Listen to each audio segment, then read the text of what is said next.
ரோமருக்கு எழுதின நிருபம்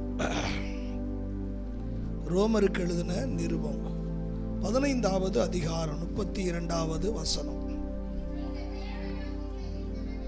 நீங்கள் தேவனை நோக்கி செய்யும் ஜெபங்களில் நான் போராடுவது போல நீங்களும் என்னோடு கூட போராட வேண்டும் என்று நம்முடைய கர்த்தராகிய இயேசு கிறிஸ்துவின் நிமித்தமும் ஆவியானவருடைய அன்பின் நிமித்தமும் உங்களை வேண்டிக் கொள்கிறேன். கைகளை உயர்த்தி ஒரு அழிலே சொல்லுங்க. ஆண்டவருக்கு மகிமை உண்டாவதாக. கிறிஸ்துவுக்காய் போராடுங்கள் அல்லது கிறிஸ்துவ வாழ்வுக்காய் போராடுங்கள் அப்படிங்கிற ஒரு தலைப்பில் ஆண்டுடைய வசனத்தை நம்ம சில வாரங்களாக நம்ம தியானித்து வருவதற்கு பரிசுத்த ஆவியானவர் நமக்கு உதவி செய்கிறார். ஆமாவா இல்லையா? கிறிஸ்துவ வாழ்க்கை அப்படிங்கிறது ஒரு போராட்டம் நிறைந்த ஒரு வாழ்க்கை. அந்த போராட்டம் எப்படிப்பட்ட போராட்டமாக இருக்க வேண்டும் என்று சொல்லி ஆவியானவர் பவுல் மூலமாக இங்கே எழுதி வைத்திருக்கிறார். என்ன சொல்லுகிறார்? நீங்கள் தேவனை நோக்கி செய்யும் ஜெபங்களில் நான் போராடுவது போல. அப்போஸ்தலனாகிய பவுல் ஜெபிக்கிறாரு. அந்த ஜெபம் எப்படி இருக்கிறதுன்னு சொன்னா, ஜெபத்தில் போராடி ஜெபிக்கிற ஒரு மனிதனாய் இருக்கிறார் பவுல். அப்போ ஜெபம் என்பதே ஒரு போர்க்களம் என்பது முதலாவது நாம் புரிந்து கொள்ள வேண்டும். அப்போ ஒரு மனிதன் ஜெபிக்கிறான்னு சொன்னால் ஜெபிக்கும் போது போராடி என்ன செய்யணுமா? ஜெபிக்கணும். யாரோடையா போராடுவது? எபேசியர் 6:12 தெளிவுபடுத்துகிறார். ஏனெனில் மாம்சத்தோடு இரத்தத்தோடும் அல்ல, துரைத்தனங்களோடும் அதிகாரங்களோடும் பிரபஞ்சத்தின் அந்தகார லோகாதிபதிகளோடு வான மண்டலத்தில் உள்ள பொல்லாத ஆவிகளின் சேனைகளோடு நமக்கு போராட்டம் இருக்கு. நமக்கு அது எனக்கு மட்டுமல்ல, அது உங்களுக்கு தனிப்பட்ட வாழ்க்கையில் உங்களுக்கு மட்டுமல்ல. ஆண்டவராய் இயேசுவை எந்தெந்த ஒரு மனிதன் மனுஷியெல்லாம் சொந்த இரட்சகராய் ஏற்றுக்கொண்டார்களோ ஒவ்வொருவருக்கும் ஒரு போராட்டம் இருக்கிறது.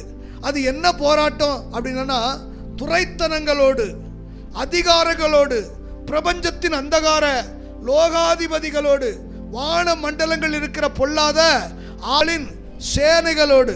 அப்போ எவ்வளவு பேரோட சண்டை போட வேண்டியிருக்குது? ஒன்று துரைத்தனம், இன்னொன்று அதிகாரம், அடுத்து அந்தகார லோகாதின இந்த உலகத்தில் இருக்கிற அதிபதி. இயேசு சொன்னார், இந்த உலகத்தின் அதிபதி வந்துட்டான், ஆமா என்னிடத்தில் அவனுக்கு ஒண்ணுமே இல்லை அப்படின்னு. அப்படின்னா தோத்திரம், நான் வந்தேன், நான் அப்படியே போறேன், என்கிட்ட எதுவுமே அவனுக்குரியது எதுவுமே இல்லை அப்படின்னு சொல்லி தைரியமா சொல்றாரு. தோத்திரம். அப்படின்னா இந்த உலகத்தின் அதிபதியோடு போராட்டம் இருக்குது. சில துரைத்தனங்களோடு நமக்கு என்ன இருக்குது? போராட்டம் இருக்குது. அடுத்து பிரபஞ்சத்தின் அந்தகார லோகாதி வான மண்டலங்கள் இருக்கிற பொல்லாத ஆவிகளின் மேல ஒரு பெரிய சேனையா இருக்குதான். இத்தனையோடு கூட நீங்களும் நானும் சண்டை போடணுமா? நம்ம இப்ப யாரோட சண்டை போட்டுக்கிட்டு இருக்கிறோம் அப்படின்னா, அப்பாரா நீ பாலா போன இந்த மனுஷங்களோட தான் என்ன செய்யறோம்? ஆமா, சண்டை போடுறதுக்கு நம்ம அப்பப்போ மல்லு கட்டி நிற்கிறோம். வந்து பாடுறா, நீ தைரியமா இருந்தா வந்து பாரு அப்படின்னு. ஆனா வேதம் சொல்லுது, மாம்சத்தோடு ரத்தத்தோடும் அல்ல, மாம்சத்தில் உள்ளவர்களோடு நீ என்ன செய்யக்கூடாது? சண்டை போடக்கூடாது. ஆண்டவரை விட பலசாலியா நம்ம? ஹலோ தோத்திரம். சீனாய் மலையில அங்கே மகிமை இறங்கி நிற்கிறது. கர்த்தர் பேசுறாரு. அவர் பேசின போது ஜனங்கள் எல்லாம் பயப்படுறாங்க. ஏன்னா இடி முழக்கம் போல இருந்தது அவர் பேசுறது. அவங்க சொல்லாங்க பயந்து போய், மோசையே நீர் எங்களோடு கூட பேசும், கர்த்தர் எங்க கூட பேச வேண்டாம் அப்படிங்காரு. அவர் பேசினாலே இடி முழக்கம் போல இருக்கும்னா அவர் யுத்தம் பண்ணார்னா எப்படி இருக்கும் பாருங்க. என்ன ஒரு மாதிரியா இருக்கிறீங்க? நம்முடைய ஆண்டவர் பயங்கர பராக்கிரமசாலியாக்கும். அவர் சாதாரணமான தெய்வத்தை நம்ம ஆராதிக்கவில்லை. ஆனா இந்த பூமியில ஒரு சாதாரண மனிதனாக அடிமையின் ரூபம் எடுத்து இயேசு இந்த பூமியில பிறந்தாரு. அவருக்கு பிதாவாகிய தேவன் வானத்திலும் பூமியிலும் சகல அதிகாரத்தையும் கர்த்தர் கொடுத்தாரு. காற்றை பார்த்து சொன்னா அது கேட்குது, கடலை பார்த்து சொன்னா அது கேட்குது, அமைதலாயிரு இறையாது. அப்படி 6000 பேய் பிடிச்சவன். எத்தனை பேய்ங்க? 6000 பேய் பிடிச்சவன். தோத்திரம். நசரேனா இயேசுவே, காலம் வரும் முன்னே வேதனைப்படுத்தவா வந்தீர், நீர் இன்னார் என்று நான் அறிவேன். அவனுக்கு தெரியுது நீ யாரு அப்படின்னு சொல்லி பேசாமல் இவனை விட்டு போ அப்படி அவங்க ஆண்டவர்கிட்ட கேட்குறான், எங்கே போவேன், நீர் வாட்டுக்கு என்னை விரட்டி விட்டா, இவ்வளோ காலம் இந்த அம்மாட்ட சௌரியமாக இருந்தேன், இந்த ஐயாட்ட சௌரியமாக இருந்தேன், திடீர்னு போக சொன்னேன், நான் எங்கே போவேன்? ஆமாம், சில பேருக்கு பேய் இருக்கும், சில பேருக்கு பேயுடைய சுபாவம் இருக்கும்.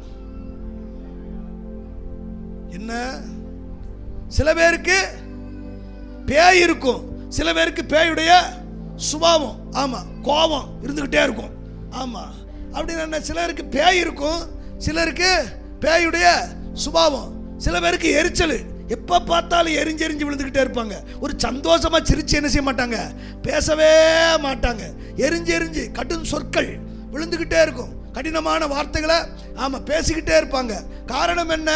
தோத்திரம், அவன் இருக்க மாட்டான், அவன் சுபாவம் நினைச்சுக்கிட்டு இருக்கும், இருந்துக்கிட்டே இருக்கும். ஆனால் நாங்கள்லாம் யாரு? அதுக்குத்தான் வேதம் தெளிவாக சொல்லுகிறது. தோத்திரம் என்ன அப்படின்னு சொன்னா, பழையவை ஒளிந்தன, பழைய சொற்கள் மாறணுங்க, பழைய கோபம் மாறணும், பழைய எரிச்சல் மாறணும், பழைய அந்த இச்சை மாறணும். இருக்கீங்களா? பழைய சுபாவங்கள் எது நம்மிடத்துல? ஆமா, முந்தினவைகள் ஒளிந்தன, எல்லாம் புதிதாயின. புதுசு கண்ணா, புதுசு. ஆமா எக்கா, முன்னாடி மாதிரி இல்லையே, நான் இப்ப புதுசு இல்ல. என்ன புதுசு? கிறிஸ்துவுக்குள் நான் புது சிருஷ்டியா இருக்கிறேன். பழையவை ஒளிந்தன, எல்லாம் புதுசு. என்ன நீ இப்ப பார்க்க முடியாது. தோத்திரம் யோவான் 12 நீங்க வாசித்து பார்த்தீங்கன்னா, சில கிரேக்கர் வந்து சோதன் சீசர் இடத்துல கேட்கிறாங்க, ஐயா நாங்கள் இயேசுவை காண, ஆமா இயேசுவை காண நாங்க விரும்புகிறோம். ஐயா நீங்க என்னத்தையா சொல்லிக்கிட்டு இருக்கீங்கயா, நாங்க இயேசுவை பார்க்கணும்யா. எங்க பார்க்கணும்? உங்கள நான் இயேசுவை பார்க்கணும்யா. என்ன ஒரு மாதிரியா பார்க்குறீங்க? நீங்க வேலை செய்யற இடத்துல இயேசுவை காண்பிக்கணும். எப்படி காட்டுறது? ஆமா, நான் முன்னாடி வந்து தோத்துறோம் சிலுவரில் போட்டிருந்தேன் டாலரு, இப்போ தங்கத்தில் வாங்கி கொடுத்துருக்காரு எங்கள் வீட்டுக்காரரு. ஆமாம், நாங்கள் கேட்டால் நாங்கள் கிறிஸ்டின். அப்படியா? தோத்துறோம் சிலுவையை போட்டால் நீங்கள் கிறிஸ்டினா? அவங்க சிலுவையை பார்த்துட்டு சொல்கிறாங்க, இல்லைங்க இல்லைங்க, நாங்கள் கிறிஸ்துவை காண விரும்புகிறோம், இயேசுவை பார்க்க விரும்புகிறோம். எதில் அப்படின்னா தோத்துறோம் அங்கே கூதை காஞ்சிக்கிட்டு இருக்கிறாங்க ஒரு கூட்டம். பிளாத்து அரண்மனையில் இயேசு அங்கே விசாரணைக்காக இருக்கிறாரு. அப்போ குளிர்காலத்தில் கூதை காஞ்சிக்கிட்டு இருக்கிறாங்க. பேதுருவும் உள்ள அந்த கூட்டத்தில் ஒருத்தனா இருக்கிறான். அப்போ ஒரு சிறியானவள் கேட்கிறான், நீயும் அவர்களில் ஒருவன் அல்லவா? உன் பேச்சு உன்னை வெளிப்படுத்துகிறது. அப்படின்னா பாருங்க, இயேசுவோடு கூட இருந்தவன் இயேசுவ மாதிரியே பேசுறான். இங்கிட்டு தான் ஆமேன் வருது. இயேசுவோடு இருந்தவன் இயேசுவை போல பேசுறான். நீங்க இயேசுவோடு இருக்கீங்களா? இயேசு உங்க கூட இருக்காரா? அப்ப நீங்க யார் மாதிரியே பேசணும்? பக்கத்துல கையை பிடிச்சு கேளுங்க, நீங்க யார் மாதிரியே பேசுறீங்க? என்ன சொல்றாங்க அவங்க? என்ன சொல்றாவ? ஹல்லேலூயா. ஒரு மனிதன் இயேசுவோடு இருந்தா இயேசுவை போல பேசணுங்க. தோத்துறோம் அங்கே ஏதேன் தோட்டம் கெட்சமனே தோட்டத்துக்கு வர்றாங்க. வந்தா இயேசுவை பிடிக்கணும், யாருன்னு தெரியாது. ஏன்னா எல்லாரும் ஒண்ணு போல இருக்காங்க. இயேசுவோட இருக்கவங்க எல்லாருமே இயேசுவை போலவே இருக்கிறாங்க. அவங்களுடைய நடை, உடை, பாவனை, பேச்சு, செயல் எல்லாம் இயேசுவையே வெளிப்படுத்துது. அதனால இயேசுவை பிடிக்கிறதுக்கு வேற எவனும் நினைச்சிடக்கூடாது, பிடிச்சிடக்கூடாது. அப்படின்னா எங்களுக்கு தெரியலையா, எல்லாம் ஒண்ணு போல இருக்காங்க. நான் சொல்றேன், இயேசுவோடு இருக்க இருக்க நம்ம இயேசுவை போலவே மாறிடுவோம். மோசே வந்து சாதாரணமான ஆள் கிடையவே கிடையாது. கோபக்காரன், கோபத்துல கொலையே செஞ்சான், அப்படிப்பட்ட மனுஷன். ஆனா அவனை பத்தி கர்த்தர் சாட்சி கொடுக்கிறார். என்ன ஆகமத்துல, பூமியில் உள்ள சகல மனுஷர்கள் அவனை போல சார்ந்த குணம் உள்ளவன் ஒருத்தனுமே இல்லைங்காரு. இந்த குணசாலிய நம்ம சொல்லும் பாருங்க, என் பிள்ளைய போல தங்கமானவன் யாருமே கிடையாது. இந்த குணசாலிய நம்ம பிள்ளைய அவனை மாதிரியா எவா என் பிள்ளைய பத்தி பேசுறது? என் பிள்ளைய பத்தி எனக்கு நல்லா தெரியும், நல்லா தெரியும், ஆனா சொல்ல மாட்டேங்க. உன் பிள்ளைய பத்தி உனக்கு நல்லா தெரியும், ஆனா கர்த்தர் சொல்றாரு, பூமியில் உள்ள சகல மனுஷர்களும் சார்ந்த குணம் அவனை போல ஒருத்தனும் கிடையாது அப்படிங்கிறாரு. இந்த சுபாவம் எப்படி அவனுக்குள்ள மாறினது அப்படின்னா, தேவ சமூகத்துக்கு போறான், கர்த்தரோடு இருக்கிறான், 40 நாள் இருக்கிறான். ஆமா, அடுத்த 40 நாள் இருக்கான். கர்த்தரோட இருக்க இருக்க கர்த்தரை போல மாறுறான். அல்லேலூயா. தோத்திரம். போதுண்டா, கேமு விளையாடாத, போதும் அப்படின்னா பா வான் ஜாலியா பார்த்துட்டு. கர்த்தருடைய சுபாவம் என்ன ஒரு மாதிரியா பார்க்குறீங்க? பிள்ளைகளே, உங்கள் பெற்றோருக்கு கீழ்ப்படிங்க, அது நியாயம் அப்படின்னு வேதம் சொல்லுது. நம்ம கீழ்ப்படுகிறோமா? ஏன்னா நம்ம கர்த்தரோடு இருக்கிறோம். அதனால கர்த்தருடைய சுபாவம் இருக்கீங்களா? நாம கர்த்தரோடு இருந்தாலும் கர்த்தர் நம்மோடு இருந்தால் நம்முடைய சுபாவங்கள் என்ன செய்யணும்? மாறணுங்க, மாறணும். அந்தியோகியா பட்டணத்தில் சீசர்களுக்கு முதலாக கிறிஸ்தவர்கள் என்கிற பெயர் வழங்கப்பட்டது. பேர் அவங்க வைக்கிறாங்க, இவங்க கிறிஸ்தவங்க. எப்படி அப்படின்னா கிறிஸ்துவை போல் அவங்க காணப்படுறாங்க. நான் சொல்றேன், உங்க பகுதியில் உங்க பட்டணத்தில் உங்களுடைய நடை உடை பாவனை எல்லாம், நான் சொல்றேன், உடுத்துற உடை கூட கிறிஸ்துவ பிரதிபலிக்கணுங்க. கண்டமானைக்கு கேணைய மாதிரி என்ன செய்யக்கூடாது? ஆமா, மண்டை வெட்டெல்லாம் கேணைய மாதிரியே வெட்டக்கூடாது.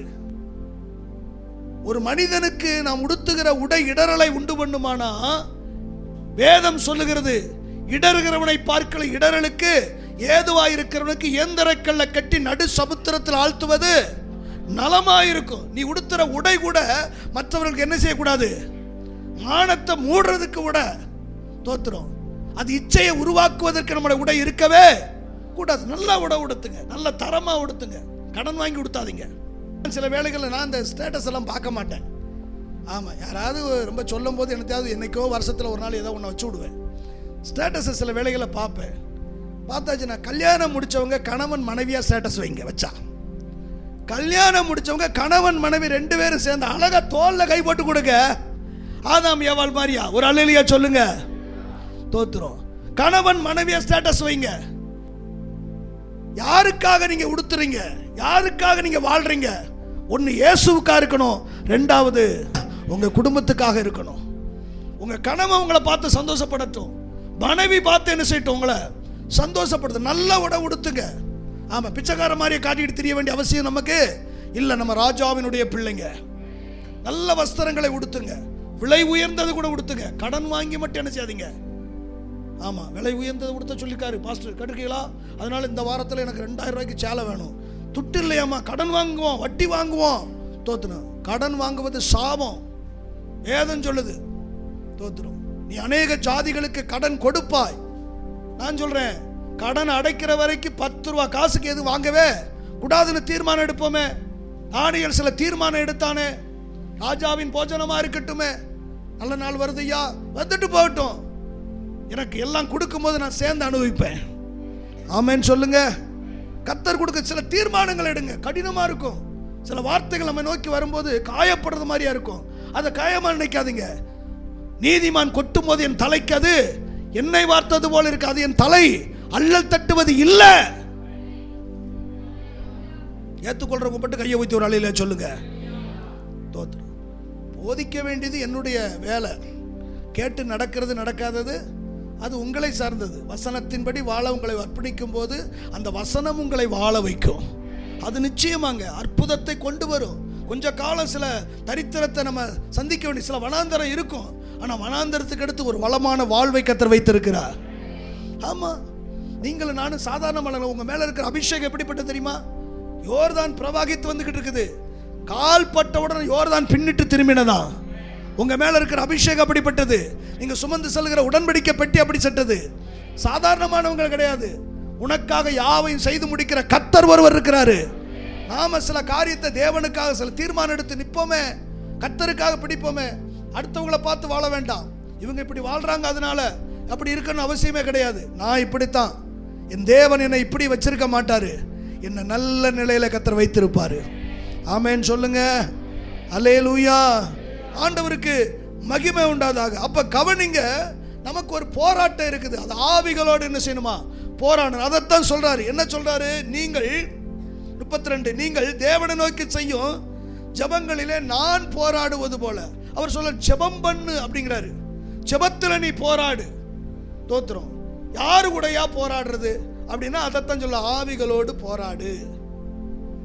மாம்சத்தோடு என்ன செய்யாத, போராடாத. இயேசுவை பாரு, அவர் அப்படி போராடினது கிடையவே கிடையாது. பிலாத்து விசாரணைக்கு கொண்டு நிப்பாட்டி கன்னத்தில் ஓங்கி அறையிறான். வேதம் சொல்லுது, ஏசாயா எழுதுகிறாரு, அவர் மயிர் கத்தரிக்கனுக்கு முன்பதாக சத்தமிடாதிருக்கிற ஒரு ஆட்டுக்குட்டியை போல அடிக்கிறவனுக்கு முன்பதாக. உங்களை அடிச்சு விட்டாங்க வீட்டில் ஏதோ ஒரு காரியத்துக்கு, நீங்க என்ன செய்வீங்க? வீட்டுக்காரர் அடிச்சு விட்டாரு, அடிப்பாரு யாரோ சொல்றது மாதிரியா இருக்கு. அப்ப நம்ம என்ன செய்வோம்? ஒரு வட்டம் ஏதோ பார்த்துக்கிட்டு ரெண்டாவது அடிக்க போனா அடிச்சுக்கிட்டீங்கன்னா மரியாதை கட்டுரும். பார்த்துக்கோங்க, ஃபர்ஸ்ட் வார்த்தை அடிக்கிறது பாவம், தப்பு தான். ஆனா அடிச்சு விட்டாரு, ஏதோ மாம்சத்தில் வெளிப்பட்டாரு. ஆனா அந்த இடத்துல நம்ம எப்படி இருக்க? வேதம் சொல்லு, உங்கள் சாந்த குணம் எல்லா மனுஷருக்கும் தெரியணும். நம்ம சுபாவம் நம்முடைய வீட்டில் உள்ளவங்களுக்கு தெரியணும், நம்ம எப்படிப்பட்டவங்கன்னு சொல்லி. அல்லேலூயா. நம்ம பக்கத்து வீட்டில் தெரியணும், நம்ம சபைக்கு தெரியணும், நம்முடைய கிராமத்துக்கு தெரியணும் நாம எப்படிப்பட்டவங்க அப்படின்னு சொல்லி. அதனால தோத்திரம், ஜெபத்தில நீ என்ன செய்யணும்? போராடு. உனக்கு விரோதமா, உன் தொழிலுக்கு விரோதமா, வியாபாரத்துக்கு விரோதமா, பிள்ளைகளுக்கு விரோதமா, குடும்பத்துக்கு விரோதமா செயல்படுகிற சில ஆவிகள் இருக்கிறது.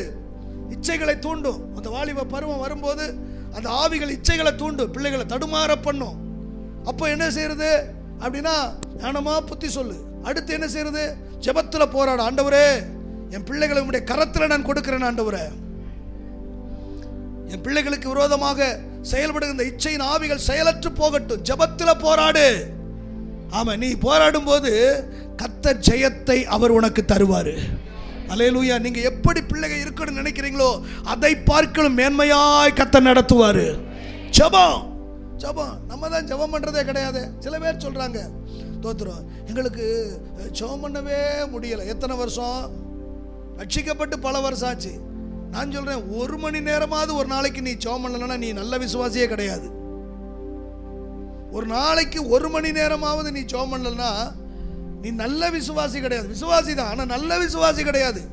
எப்பனாலும் உன் சுயரூபம் வெளிப்படும். ரட்சிக்கப்பட்டு ஒருவேளை 5 வருஷம் 10 வருஷம் ஆகி போச்சா, குறைஞ்சது ஒரு 2 மணி நேரமாவது நீ ஜெபிக்க வேண்டாமா? ஜெபம் பண்ணா ஒரே போராட்டமா இருக்குது. எங்க போராடி ஜெபிக்க சொல்றாரு, ஜெபம் பண்ணா இருக்கான். பிற எப்படி நம்ம அற்புதத்தை பெற்றுக்கொள்வது? பிற எப்படி நன்மையை பெற்றுக்கொள்வது? நான் சொல்றேன், உன்னுடைய ஜெப குறைவு தான் சில ஆசீர்வாதத்துக்கு தடையா இருக்குது. தடைகள் உடைய வேணும்னா நீ ஜெபம் பண்ணணும். அல்லேலூயா. சில தடைகள், சில ஆசீர்வாத தடைகள், சில அற்புதத்துக்கு தடைகள் சத்ருவான கொண்டு வந்து வச்சிருக்கிறான். ஆண்டவர் எதிர்பார்க்கிற, நான் கொடுக்க ரெடி, நான் ரெடியா இருக்கிறேன். ஆனா நீ ஜெபித்தாதை சுதந்தரித்துக் கொள்வ. ஆமா, நீ ஜெபித்தா என்ன செய்வ? சுதந்தரித்துக் கொள்வ. இன்னொருத்தருடைய சப்போர்ட்லயே நம்ம வாழ நினைக்க கூடாது. சில ஆசீர்வாதம் உங்களுக்காக காத்திருக்குது, வெயிட் பண்ணி வச்சிருக்கிறாரு. எப்பனாலும் கொடுக்க நான் ரெடியா இருக்கிறேன். ஆனா உன் ஜெபத்தை நான் எதிர்பார்த்துக்காது. சில பேருக்கு என்ன பிரச்சனைகள் மேல பிரச்சனை வந்து ஜெபம் பண்ண முடியல அப்படிங்கிறாங்க. நான் சொன்னேன், பிரச்சனை வேலைகளை ஜெபம் பண்ண முடியும். ஆனா தேவ சமூகத்தில் உட்கார்ந்துரு. உன்னால போராடி ஜெபிக்க முடியல, உட்கார்ந்துரு. நீ வாட்டுக்கு உட்கார்ந்து அழு. அந்நாள் வருங்க, வருஷந்தோறும் போனா ஜெபித்து என்ன கண்டா? ஒன்றும் காணல. ஒரு நாள் போய் உட்கார்ந்து அழ தொடங்கினா தேவ சமூகத்தில். அவள் அழுகை களிப்பாய் கர்த்தர் மாற்றினா. தேவ சமூகத்தில் உட்கார்ந்துருக்கங்க, உட்கார்ந்து வெறும் சோத்திரம் பண்ணுங்க. நான் சொல்ல, ஒண்ணுமே இல்லாட்டாலும் தோத்திரம் நல்லா பாடி கர்த்தர் ஆராதிங்க. ஒரு தேவ மனுஷன் சொல்றார், சொன்னா எனக்கு தெரியல, ஒரு தேவ மனுஷன் சொல்றாரு, உன் ஜெபம் சுருக்கமா இருக்கட்டும், உன் துதியும் பாடலும் அதிகமா இருக்கட்டும். ஆமென் சொல்லுங்க. நல்லா துதிங்க. பவுலும் சீலாவும் கொஞ்ச நேரம் ஜெபம் பண்ணாங்க, அடுத்து பாடி கர்த்தர் ஆராதிச்சாங்க.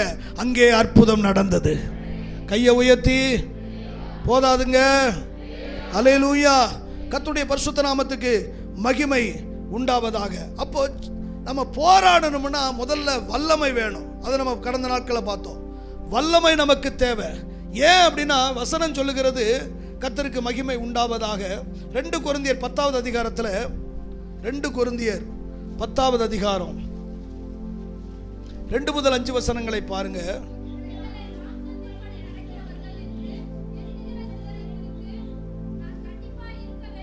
நினைத்திருக்கிற உங்கள் முன்பாக இருக்கும்போது கண்டிப்புள்ளவனாய் இராதபடிக்கு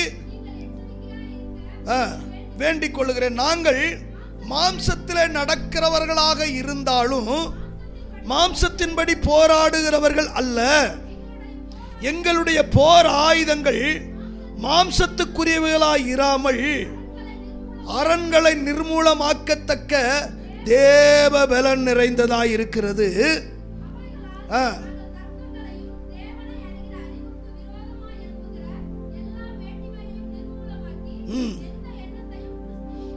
கீழ்ப்படிய சிறைப்படுத்துகிறவர்களாய் இருக்கிறோம். நல்லா கவனிங்க. அவர் சொல்றார், எங்களுடைய போர் ஆயுதம் அது மாம்சத்துக்குரியதாய் இல்லை. அப்ப மாம்சத்துக்குரிய போர் ஆயுதமும் இருக்குது. ஹலோ, இருக்கீங்களா? எங்களுடைய போர் ஆயுதம், எங்களுக்குரிய போர் ஆயுதம் அது மாம்சத்துக்குரியதா இல்ல. அப்ப மாம்சத்துக்குரிய போர் ஆயுதம் என்ன அப்படின்னா, ஃபர்ஸ்ட் அப்படிங்கிறது வந்து நாக்கு. ஹலோ, யாக்கோபு 3வது அதிகாரத்தில் அவர் தெளிவுபடுத்துகிறார். யாக்கோபு 3வது அதிகாரத்தை நீங்க திருப்பிக் கொள்ளுங்க. 3வது அதிகாரம் அந்த 2 முதல் 11 வசனங்களை பார்க்கும்போது, நாம் எல்லாருமே தவறுகிறோம். யாவது அது விதிவிலக்கே கிடையாது. ஒருத்தங்க இன்னும் இந்த காரியத்தில் தவறிட்டாங்கன்னா இன்னொருத்தங்க இன்னொரு காரியத்தை தவறுறாங்க. எல்லாருமே நம்ம தவறுகிறோம் சொல்லிட்டு அவர் சொன்னார் யாக்கோபு. ஒருத்தன் சொல் தவறுகிறா இருப்பானால்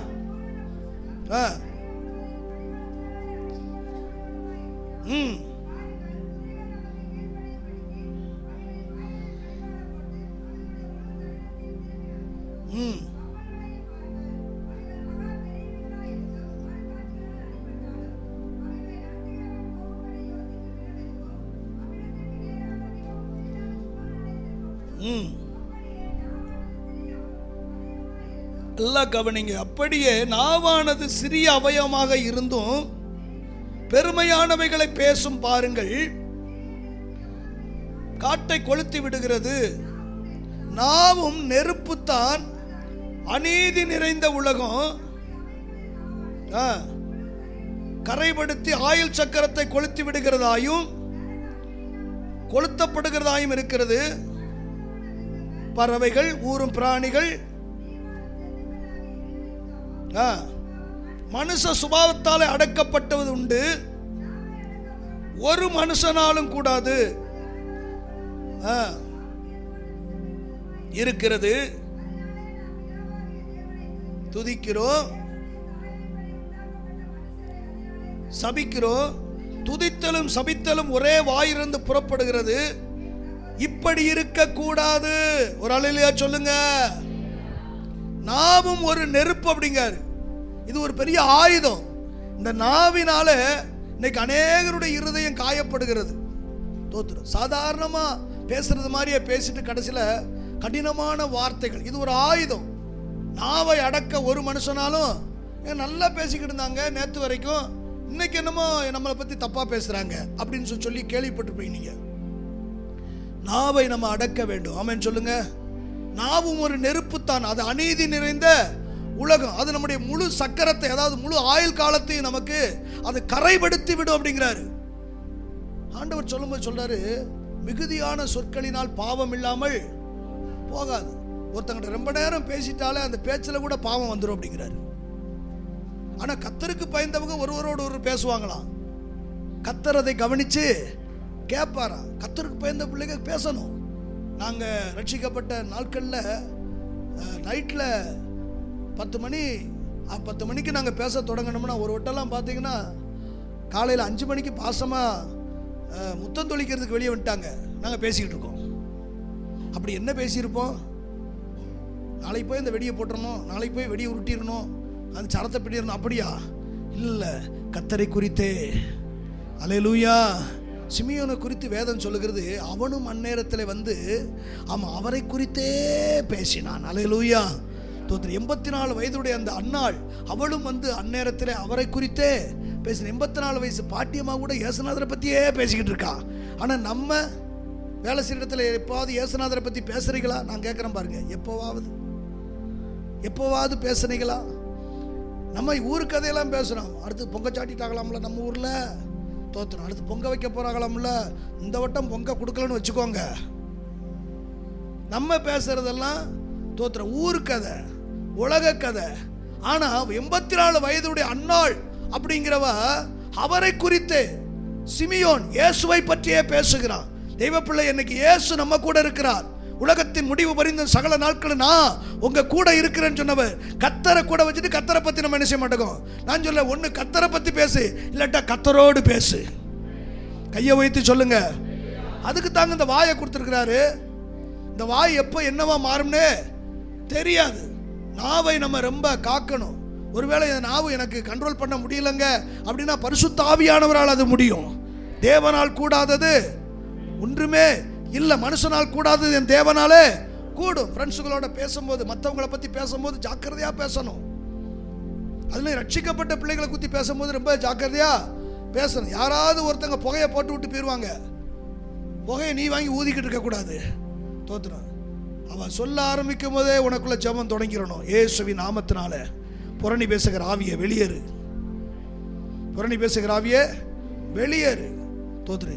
ஏன்னா இல்லாததையும் பொல்லாததையும் சொல்வார்களே ஆனால் அப்படின்னு இருக்குது. சில வேளையில் அப்படி உனக்கு எப்படி தெரியும்? அந்த அக்கா சொல்லுச்சு, அந்த அக்காட்ட கேள, அந்த அக்கா சொல்லுச்சு. நமக்கு அது தேவையா? பேசுறதுக்கு எத்தனையோ வார்த்தை இருக்குது தெய்வ பிள்ளைங்க பேசுவதற்கு. ஆமென் சொல்லுங்க. ஒண்ணுமே பேசலையா? பாட்டுப்படி கர்த்தரை பாடி ஆண்டவரை மகிமைப்படுத்தி கொண்டே இரு. நீ துதிக்க துதிக்க துதிக்க தேவ மகிமை உன்னை மூடிக்கொண்டே இருக்கும். ஒரு அல்லேலூயா சொல்லுங்க. நாவை நீ காத்துக்கொள்ள வேண்டும் தெய்வ பிள்ளைய. சங்கீதக்காரர் தான் சொல்ல 39வது சங்கீதத்தில் நீங்க வாசித்து பார்க்கும்போது, சங்கீதங்கள் புஸ்தகம் 39 1-2 நீங்க வாசித்து பார்த்தீங்கன்னா, சங்கீதம் 39 1-2, என் நாவினால் நான் பாவம் செய்யாதபடிக்கு என் வழிகளை காத்து இருக்கும் மட்டும் கடிவாளத்தாலே நான் அடக்கி வைப்பேன் என்றேன். ஊமையாக இருந்தேன், நலமானதையும் பேசாமல் அமர்ந்திருந்து, ஆனாலும் என் துக்கம் அதிகரித்தது. ஒரு அல்லேலூயா சொல்லுங்க. தாவீது ஒரு தீர்மானம் எடுக்கிறான். என்ன தீர்மானம்? நான் நலமானதை கூட நான் பேச மாட்டேன். வேலைக்கு போகும்போது அப்படி தீர்மானம் எடுத்து போங்க. இன்னைக்கு எவா கூட நான் பேசக்கூடாது, எவன் கூட நினைச்சக்கூடாது, அதுல நல்லதை கூட நினைச்சக்கூடாது. ஏன்னா இந்த வாயினால தான் நிறைய பிரச்சனைங்க. இந்த வாயினால எவ்வளவு பிரச்சனை வருது. பல்லு விளக்கிட்டும் பேசுறோம், பல்லு விளக்காமலையும் பேசுறோம். இந்த நாவலால அவ்வளவு பிரச்சனை இருக்கிறது. தோத்து. அதனாலதான் நாவை அடக்க ஒரு மனுஷனாலும் கூடாது. யோபு சொல்றாரு பாருங்க. யோபு 2வது அதிகாரம் 10வது வசனத்தை நீங்க வாசித்து பார்த்தீங்கன்னா, யோபு 2:10. யார்கிட்ட சொல்றாரு? யார்கிட்ட சொல்றாரு? வீட்டுக்காரம்மாட்ட சொல்றாரு. அந்த அம்மா அப்படி என்னதான் சொல்லி பிடிச்சு அப்படின்னா, ஒரே ஒரு காரியம், தோத்துறோம், இன்னும் நீர் உத்தமத்தில் பிரச்சனை இல்லையே, செத்து தொலையும் அப்படின்னா பிரச்சனை இல்லை. ஏதோ அந்த அம்மாவால் பராமரிக்க முடியல. ஏன்னா உடம்பெல்லாம் நாத்தம், புண்ணு, சொரிஞ்சிக்கிட்டு இருக்கிறாரு, அணத்திக்கிட்டு கிடக்கிறார், புலம்பிக்கிட்டு இருக்கிறார், நிம்மதியாக உறங்க முடியல இந்த அம்மாவால். ஏன்னா அவர் முடியாமல் கிடந்தா அவர் அணத்தல், இந்த அம்மாவால் என்ன செய்ய முடியல, உறங்க முடியல. அதனால தோத்துறோம், இன்னும் உத்தமத்தில் உறுதியாக இருக்கிறீரோ, செத்து தொலையா அப்படின்னு 2 நாள் அழுதுனாவது நான் சும்மா நிம்மதியாக இருப்பேன் அப்படின்னு சொல்கிறத பற்றி பிரச்சனை இல்லை, அது இயல்பு. ஆனால் அவள் சொல்கிற வார்த்தை என்ன தெரியுமா? தேவனை தூசித்து. அதான் பிசாசு வேலை. பிசாசு என்ன தந்திரம்? வாயினால எதையாவது சொல்லி திட்டி தீர்த்தணும். நம்ம சில வேளையில் பாருங்க, இந்த கடவுளை கும்பிட்டு இனத்தை கண்டோம், ஆண்டவரை தேடி ஒரு சுகமும் இல்லை, ஒரு நன்மையும் இல்லை, ஒரே புலம்பல். தோத்துறோம். நான் சொல்றேன், இதை விட மோசமானவங்க தர்மாஸ்பத்தில் கிடக்குறாங்க. நமக்கு இதுவரைக்கும் உதவி செய்து வர்றாரு. பிசாசு வேலையை நம்ம எடுத்துக்கிடவே கூடாதுங்க. தேவனை தூசித்து அப்படின்னா என்ன? பிசாசு வேலை எப்படியாவது அவரை குறை சொல்லணும். யார யார ஆயத்தொரு யாரை குறை சொல்லணும்? தோத்துறோம். தேவனை படைத்தவரை குறை சொல்லணும். ஏன்னா அவர் தான் இதுவரைக்கும் நடத்தி வர்றாரு. அவருக்கு தெரியாது என்ன இருக்குது. அழகா சொல்றான், கத்தர் கொடுத்தார், கத்தர் எடுத்தார். கொடுத்த போது தோத்திரம் பண்ணல, ஆம்லேட்டா போட்டு போட்டு தின்னல, ஆப்பாயிலா போட்டு தின்னல, பிரியாணியா வாங்கி வாங்கி தின்னல, ஃப்ரைட் ரைஸா தின்னல, அப்பெல்லாம் தோத்திரம் சொன்னையே. இப்போ ஆமா, கொடுத்தவரே எடுத்துக்கிட்டாரு. அவனுக்கு என்ன எடுத்தது பிசாசு. அவனுக்கு என்ன கத்தர் அனுமதிக்காம இது நடந்திருக்காது. என் தேவன் எதுக்கோ அனுமதிக்கிறாரு. அவன் காலத்துல இதெல்லாம் எழுதப்படலை. இது பிசாசால வர்றதா அப்படின்னு தெரியாது. ஆனா நம்ம காலத்துல நமக்கெல்லாம் எழுதி வச்சிருக்கிறாரு. எழுதி வச்சிருந்து தெரிஞ்சுமே ஒருத்தங்க ஆண்டவரை குறை சொல்றாங்கன்னா, அவர் அதை கேட்டுக்கிட்டு இன்னும் நம்மளை வச்சுக்கிட்டு இருக்காரு பாருங்க. அதுக்காகவே ஆண்டவருக்கு நன்றி சொல்லணும். நான் எவ்வளவோ உங்களை குறித்து குறை சொல்லியிருக்கேன் ஆண்டவரை, எத்தனையோ நான் குறை சொல்லியிருக்கேன். ஆனாலும் என்னை உயிரோடு வச்சிருக்கீங்களப்பா, உமக்கு தோத்திரம். என்ன ஒரு மாதிரியா பார்க்குறீங்க? அல்லேலூயா. கையை உயர்த்தி சொல்லுங்க தோத்திரம். கவனிங்க, அவர் சொல்றாரு, இன்னும் உத்தமத்தில் உறுதியாக இருக்கிற தேவனை தூசித்து ஜீவனை. நான் சொல்ல பக்கத்தில் பிசாசு நின்றுக்கிட்டு இருப்பான். இப்ப சொல்ல போறான் யோபு, இப்ப சொல்ல போறான், நான் கைதட்டி சிரிக்க போறேன் அப்படின்னு சொல்லிக்கிட்டு இருப்பான். அவன் சொல்றான், அதற்கு அவன், பேசுகிறது போல பேசுகிறாய், தேவன் கையில நன்மையை பெற்ற நாம் பெற வேண்டாமோ? நல்லதை பெறும்போது மட்டும் தோத்திரம் போடுறிய, இப்ப மட்டும் உனக்கு எனக்கு ஆத்திரம் வருது? வசனத்தை வாசிக்க, 42வது அதிகாரம் யோபு 42:7.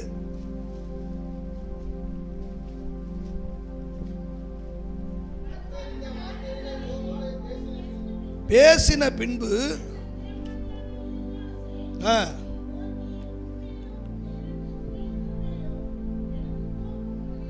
எனக்கு கோபம் ஒழுகிறது, என் தாசனாகிய யோபு பேசினது போல நீங்கள் நிதானமா பேசல. அல்லேலூயா.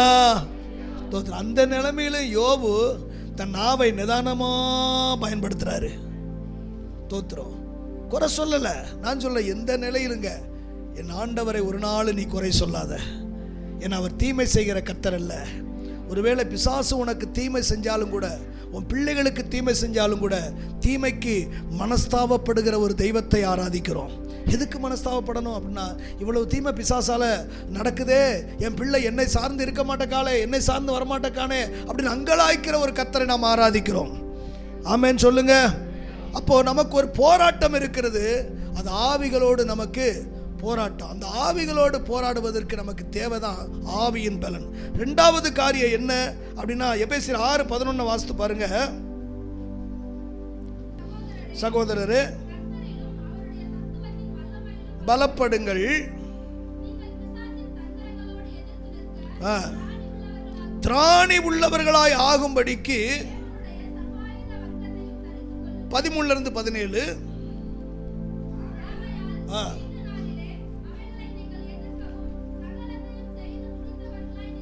எதை எதிர்க்க? அந்த 6:12 சொல்லி இருக்குது, அவைகளை எதிர்க்க திராணி உள்ளவர்களாய் ஆகும்படிக்கு எடுத்துக்கொள்ளுங்கள். நல்லா கவனி, சத்தியம் என்னும் கச்சையை கட்டினவர்களாக,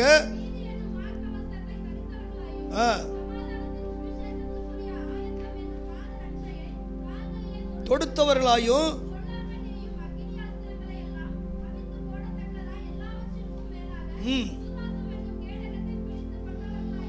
நில்லுங்கள். ஒரு அல்லேலூயா சொல்லுங்க. போராடு. எப்படி போராடுவது அப்படின்னா, நீ போராடுவதற்கு முன்பதாக உன் எதிராளி உன்னை தாக்கி விடாதபடிக்கு உன்னை பாதுகாக்கக்கூடிய சில கவசங்களை நீ என்ன செய்? அணிந்து கொள் அப்படிங்காரு. நீங்க இதுல பாத்தீங்கன்னா 6 காரியத்தை சொல்றாரு. அதுல 5 உன்னை பாதுகாக்கிறது. 5 உன்னை பாதுகாக்கிறது. ஒண்ணு எதிராளியோடு சண்டை போடுறது. அப்படின்னா என்ன? 5ஐயும் பாதுகாக்கக்கூடிய கொடுத்துட்டாருன்னா, நான் சொல்ல எல்லாவற்றை பார்க்கலாம் கர்த்தர் உங்க மேல என் மேல அவர் அவ்வளவு பிரியமா இருக்கிறாரு. ஏன்னா எல்லாவற்றை பார்க்கலாம், நீ எனக்கு முக்கியம் அப்படிங்கிறாரு, நீங்க எனக்கு முக்கியம் அப்படிங்கிறாரு. அப்படின்னா என்ன? 5 காரியம் அது உன்னை பாதுகாக்கக்கூடிய. ஒரு ராணுவ தளத்தில் போய் நிற்கிறவன், யுத்த களத்தில் போய் நிற்கிறவன், இத்தனையும் அவன் அணிந்திருக்கணுமா? அப்படின்னா என்ன? எதிராளி உன்னை என்ன செய்யக்கூடாது? சேதப்படுத்தி விடவே கூடாது. எதிராளியை சேதப்படுத்தக்கூடிய ஒரே ஒரு ஆயுதம் என்ன ஆயுதம் தெரியுமா? அந்த வசனம் சொல்லுது பாருங்க. கடைசியா சொல்லும் போது என்ன சொல்றாரு? 17ஆம் வசனம், ரட்சணியம் என்னும் தலைசீராவையும் தேவ வசனமாகிய ஆவியின் பட்டயத்தை எடுத்துக்கொள். ஒரு அல்லேலூயா சொல்லுங்க. எதிராளியோடு சண்டை போடக்கூடிய ஒரே ஒரு ஆயுதம் எதுனா, ஆவியின் பட்டயமாகிய வசனம் மட்டுமே. அல்லேலூயா. பிசாசு வசனத்துக்கு மட்டும்தான் என்ன செய்வான்? பயப்படுவான். வெளிப்படுத்தல் 12:11 வாசித்து பாருங்க. ஒரு 5 நிமிஷம் நான் முடிச்சிடுறேன். இருந்தாலும் ரத்தத்தினாலே, ஒரு அல்லேலூயா சொல்லுவோமா? சாத்தான் எப்படி ஜெயிச்சாங்களா? ஆட்டுக்குட்டின் ரத்தம், சாட்சி உள்ள வசனம். பிசாசு பயப்படுகிற 2 காரியம் எதுக்கு தெரியுமா? ஒன்னு, இயேசுவின் ரத்தத்துக்கு பயப்படுவான். என்னங்க, இயேசுவின் ரத்தத்தை பார்த்தா, ஆமா சில ஆவிகள்லாம் ரத்தம் குடிக்க துடிக்கும், ஆனா இயேசுவின் ரத்தத்தை சொல்லி பாருங்க பயப்படுவான். ரத்தம் குடிக்க துடிக்கிற ஆவிகள்கிட்ட இயேசுவின் ரத்தம் இருக்கு வேணுமான்னு கேட்டு பாருங்க, இயேசுவின் ரத்தத்துக்கு பேய் பயப்படும். அல்லேலூயா. ரெண்டாவது பயப்படுறது என்ன தெரியுமா? தோத்திரம். சாட்சி உள்ள ஒரு வசனம். நீ சாட்சி உள்ள ஒரு வாழ்க்கை வாழ்ந்துக்கிட்டு தேவ வசனத்தை எடுத்து பேசணும்னு வச்சுக்கோ, வசனத்தை பார்த்து பிசாசு பயப்படுவான். ஏன்னா ஆட்டுக்குட்டின் ரத்தத்தினாலும் சாட்சியின் வசனத்தினாலும் அவன் நினைஞ்சாங்க ஜெயித்தாங்க. லூக்கா 4வது அதிகாரத்தில் 1 முதல் 13 வசனம் சம்பவத்தை சொல்றேன். தோத்திரம். ஆவியானவர் சாத்தானால் சோதிக்கப்படுவதற்கு இயேசுவை வனாந்தரத்துக்கு கொண்டு போனாரு. எங்க சாத்தானால சோதிக்கப்படுறதுக்கு அவர் தன்னுடைய குமாரனையே அவரே என்ன செய்யறாராம், ஆவியானவரால வனாந்தரத்துக்கு சோதிக்கிறதுக்கு. உங்க பிள்ளைகள் அப்படி விடுவீங்களா? நம்ம பிதா அப்படி விட்டாரு.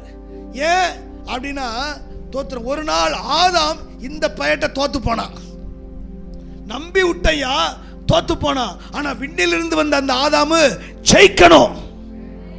அல்லேலூயா. ஆமா, ஆண்டவர் இயேசு வனாந்தரத்தில் பிசாசை ஜெயித்தாரு. எப்படி ஜெயித்தாரு அப்படின்னா, சாத்தான் வந்து சோதிக்கிறான், அவருக்கு மிகுந்த பசி உண்டானதான். 40 நாள் பாஸ்டிங், 40வது நாள் மிகுந்த பசி. நல்லா கவனிக்கணும், ஆண்டவருக்கு 40வது நாள் தான் பசிச்சிச்சு.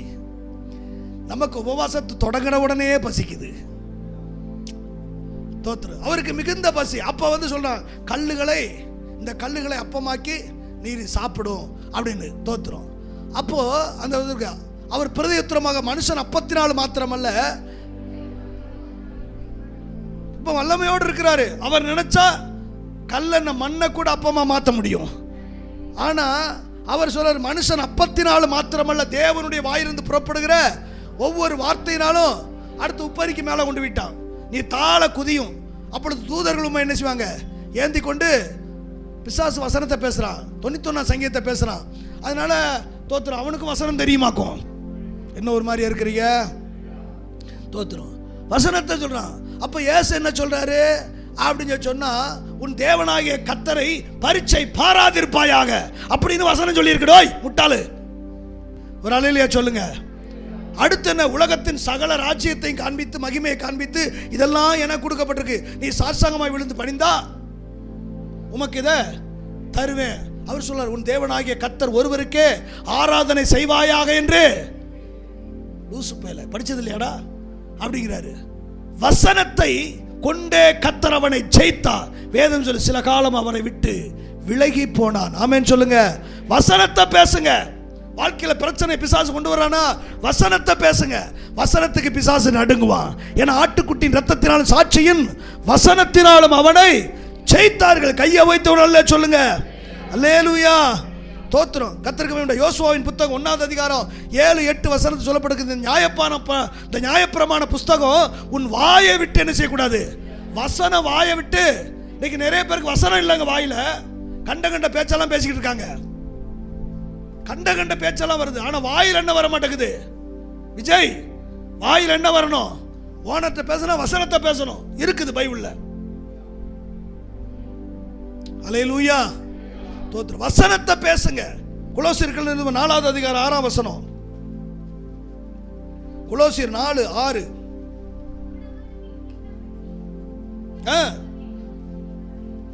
அறியும்படிக்கு கிருபை பொருந்தினதாயும் உப்பால் சாரம் ஏறினதாயும் இருப்பதாக. ஒரு அல்லேலூயா சொல்லுங்க. வசனம் இருக்கணுங்க. அந்த வசனம் எப்படி இருக்கணுமா? கிருபை பொருந்தினதா இருக்கணுமா, உப்பாலே. தோத்திரம்.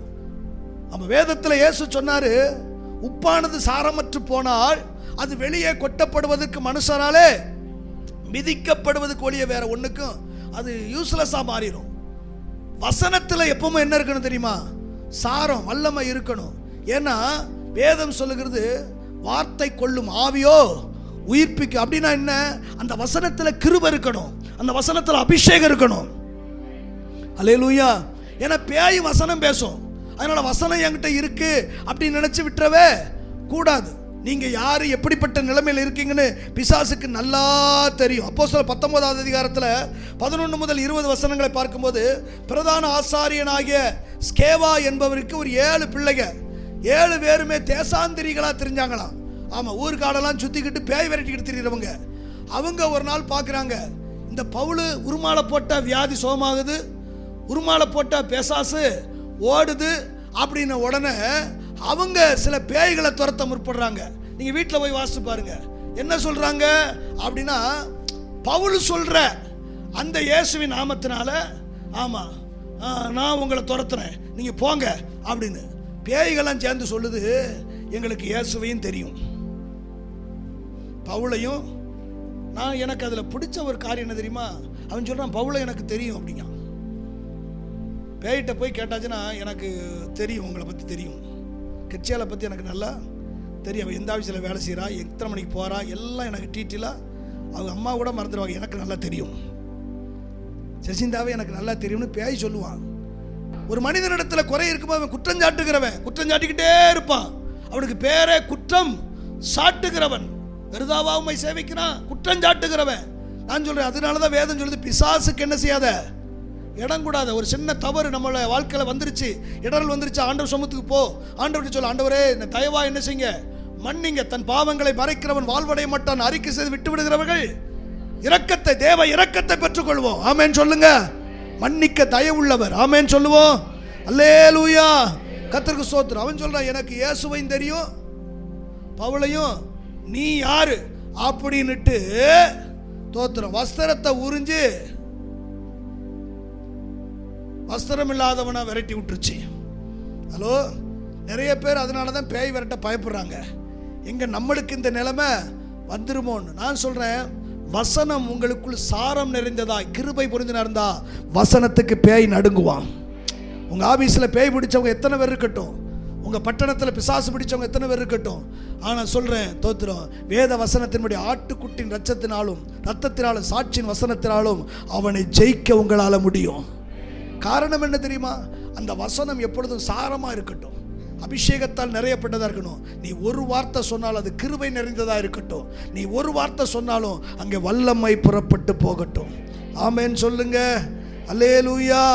ஏன்னா அவன் பொறாம பிடிச்சவங்க தோத்துரும். இந்த சுபாவம் நம்ம இடத்துல வரவே கூடாது. சவுலை பார்த்து சொல்றாங்க, சவுல் கொண்டது 1000, தாவீது கொன்றது அவருக்கு வந்துருச்சு எரிச்சல். சில எரிச்சல், இது எரிச்சல் உங்களுக்கு வருதான்னு பாருங்க, அது பேய் வேலை. எரிச்சல் யாருக்குள்ளெல்லாம் வருது, பொறாமை யாருக்குள்ள வருதுன்னா அதெல்லாம் பேய், அது வேலை. நம்மகிட்ட அப்படி கிடையாது. தோத்திரம். ஒரு வேலை அவங்கள பத்தி சொன்னா கர்த்தருக்கு தோத்திரம், அப்படி புகழ்ந்து சொன்னா உங்களுக்கு முன்னாடி ஆமா அவளை பெருசா பேசிக்கிட்டு. நம்ம வீட்டிலே பிள்ளைகளை பாருங்க, தோத்திரம். நம்ம பிள்ளைங்க 2 பிள்ளைங்க இருக்கான, ஒரு பிள்ளைய மட்டும் புகழ்ந்துருங்க, இன்னொருத்தருக்கு வரும் பாருங்க, காயின் மாதிரி ஆயிடுவான், காயின் மாதிரியே மாறிடுவாங்க. தோத்திரம். ஒரு அல்லேலூயா சொல்லுவோமே. அல்லேலூயா. உங்களுடைய வசனம் எப்பொழுதும் தோத்திரம் கிருபை பொருந்தினதாகும், உப்பாலே சாரம் ஏறப்பட்டதாக இருக்குமானால் எப்பேற்பட்ட சத்துருவை ஜெயிக்க கர்த்தர் நமக்கு உதவி செய்வா. அல்லேலூயா. கடைசியா மீண்டும் ஒரு முறை கூட அந்த வசனத்தை வாசித்து நம்ம எழுந்து நிற்போம். தோத்திரம். கொலோசியர் 4:6 தோத்திரம். அறியும்படிக்கு உப்பால் சாரம் என்னதா இருக்கட்டும். பிரசங்கின் புஸ்தகம் 10வது அதிகாரம் 10வது வசனம். பிரசங்கி 10:10.